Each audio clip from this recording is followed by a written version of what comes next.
রিক্সা চলে, দমকা প্রেমের গল্প বলে, শুকনো পাতার সন্ধে বেলার গান।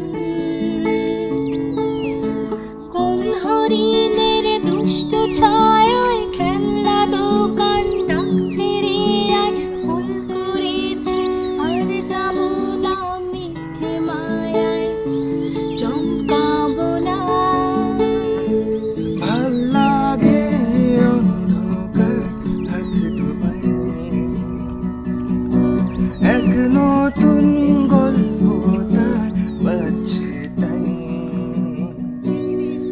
আমি বন্ধুলে ঘুরি যে আমাকে বসে